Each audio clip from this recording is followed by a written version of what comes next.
Midjourney version 6 alpha comes with a whole bunch of ways to enhance, expand, pan, and vary your images that you probably haven't even noticed. When you generate an image and you say, this is the version that I want, there's still a bunch more options you can use to make the image larger. If you want to do outpainting, if you want to do uncropping, if you want to do generative fill, if you want to add pans to your character, see what's below the image, next to the image, if you just want to zoom out a little bit, enhance, or just change one part of the image, I'm going to show you how to do all of those things with some new prompt tools that maybe you just haven't noticed. Let's get right into it. Jonathan, fire up the music.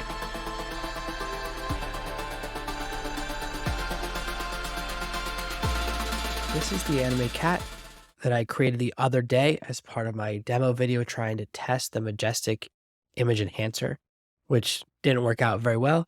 I encourage you to watch that video. The car is right above, but we're going to show you what Midjourney can do with their own versions of different ways of upscaling. The first one is Upscale Subtle. When you hit this button, it generates an image. You can see it's upscaling it right now.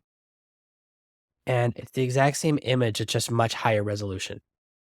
So very simple. You're going to get the same thing that happens when I use Topaz Gigapixel AI. Just the difference is that it costs me credits in the form of time. You can see it gives me some options here. I can read it upscale, subtle, or creative. Very subtle or creative. We're going to go through each individual one separately so we can compare them. When I click Upscale Creative, now it's going to go and actually fill in the spaces. So you're going to end up with a slightly different image, a more detailed image.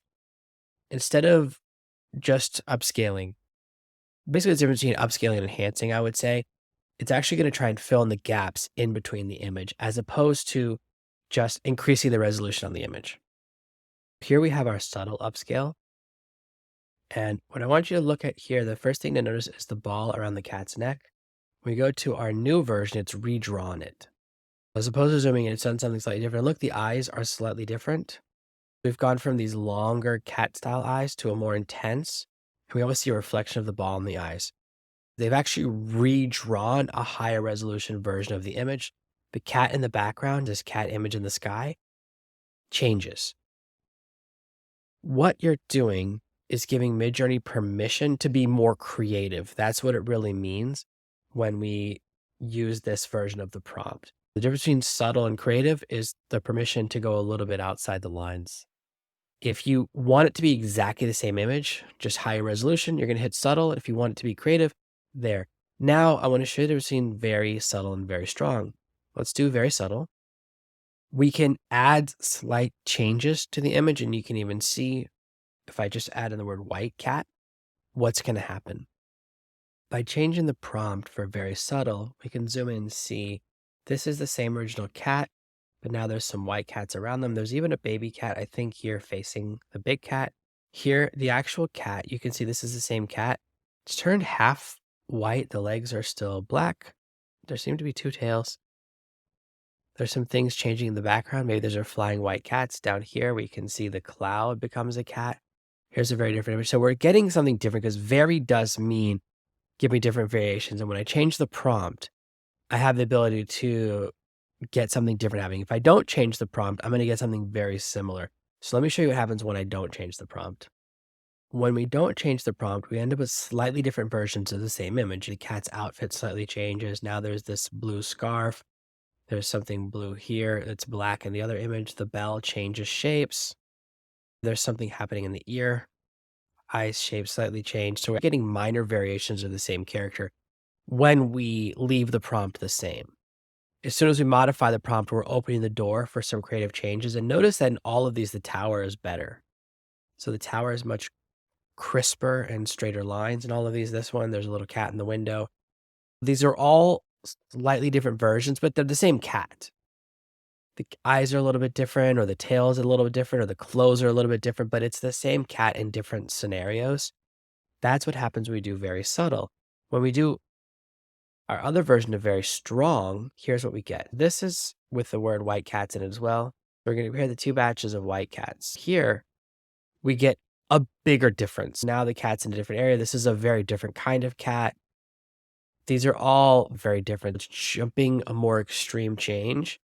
It's still anchored. We have some things that could pull through, whether it's the eye shape, or here it's the bell, or the fact that every one of these cats is high on a castle in the air, that came from the design, not from my prompt. That's where we're starting to see a bigger change. So if you go, this is kind of the idea, but I want a bigger change, we can choose to very strong. Now, if we do a very strong and we don't change the prompt, we're going to get something even more creative. This time we'll have the black cat in very different scenarios. I want to give you a real sense of what each of these different versions and different tools does, because these can be very useful for getting the exact result you want. When we very strong, without changing the prompt, we get a batch of significant differences. So these are much different than when we do the very subtle. Here's our very subtle. It's the same cat on the same ledge in slightly different outfits.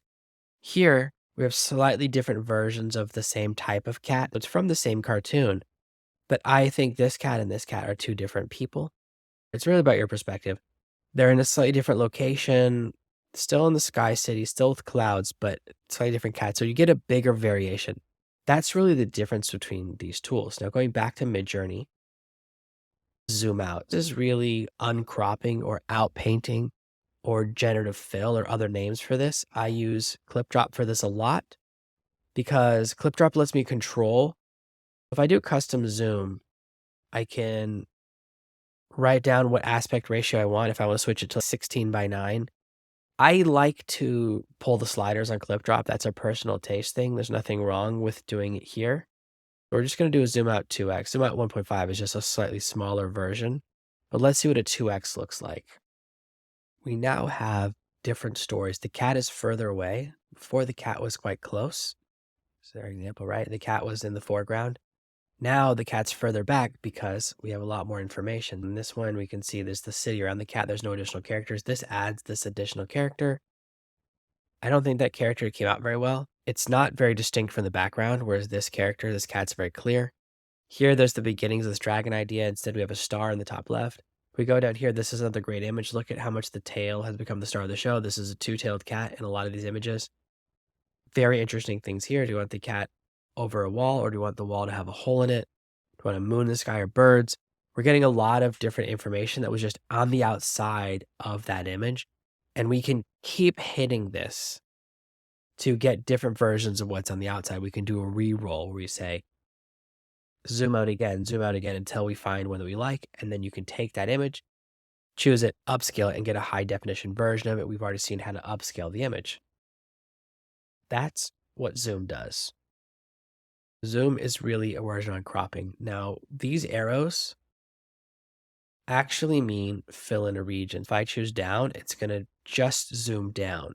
If I say to the left, it's just going to fill into the left. We'll expand the image to the right, and up, we'll expand it to the up. Here, we have a bit of a cat in the sky. And if I want to know what's going on down below the cat, I just push the down arrow. You can play with the prompt as well. For example, if you have a person, you're showing the pants or the shoes, you might say jeans, or what type of pants you want them to have, or shorts, to describe what's in the new image. In this case, I'm going to say alligators. Did I spell that right? Not sure. Hopefully it will figure out what I mean. And it should create a moat with alligators in it. I'm trying to create that idea with just one word. Trying to remember if there's two L's or one in alligators. Let me know in the comments below if I spelled it wrong. We've added something down, which is this character here that appears in all four images. I'm not sure that this is an alligator, but we now have zoomed or scrolled downwards. We've just zoomed and added one area instead of expanding a bunch of regions. It's just uncrop down instead of uncrop in all four directions, which is what zoom does. The final and most interesting and often overlooked variable is vary region. When I click this, it gives me an editor. And this is where things get really cool. I can mark out the region that I want to do, and I can say what I want the new image to have. I can change the eyes from green to red. That's all that's going to change, is just this region. When you get an image that's 90% of the way there, maybe you're working on a logo and a word is misspelled, this is how you fix it. This is very cool. And this is also how you can take a character and put a new face on a character. This is where character consistency starts to come from, which I will be covering in some later videos. but I want to plant that seed of excitement here. Our cat now has red eyes, and you see how natural they are? It doesn't look like I painted red over them. They just changed the native color. It really changes the look of the cat. There are some other slight changes. You can see that this side of the face, the amount of light and shadow changes a little bit on the nose.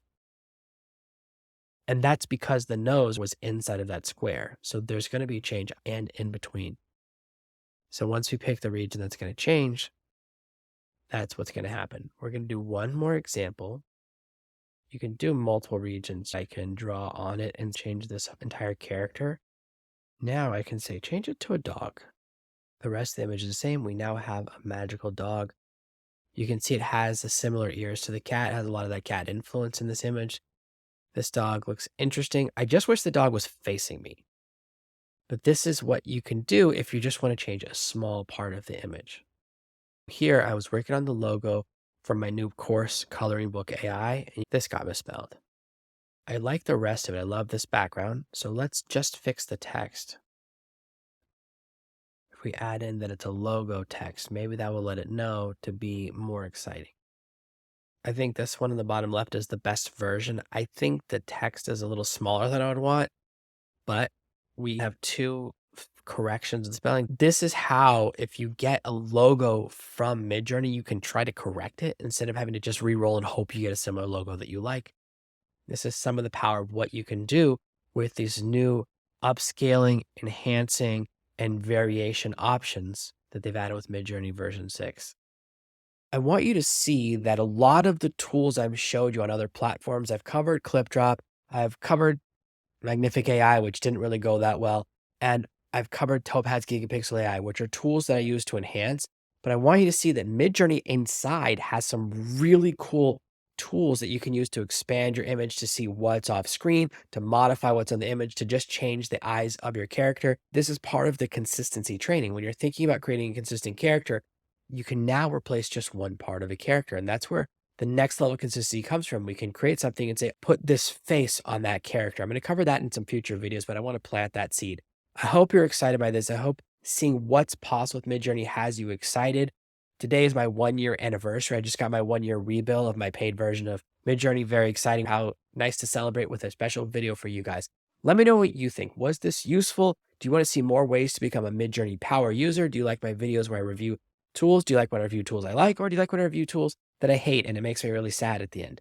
Your feedback means a lot to me. As you may have noticed, I read every single comment. Some of you guys have left some really long, detailed comments that have taught me new techniques. So I'm still learning. This is an interactive environment. And I really appreciate all the effort you put into every single one of your comments. I read all of them. It means a lot to me. Thank you guys so much for being here. We're so close to hitting 1,000 subscribers, which is that first magical waypoint. And I appreciate every single one of you guys. If you've enjoyed this video, you felt like you learned something, or maybe just discovered a new way to use Midjourney, please hit the like button. It does help other people to see this video. And if you want to see more content like this, hit the subscribe button. More of my videos will appear in your feed. If you want to get notified every single time I create and post a video, hit the bell, and YouTube will tell you every single time I do this. Thank you guys so much for being here. I had an amazing time. I love playing with this anime cat and showing you what's possible. Thank you for being here. See you in the next video. Thank you so much for watching one of my videos. Hit the like button, and then I've got a couple of sweet videos that I think you're going to like. I've got one here and another one over here. You're going to love them.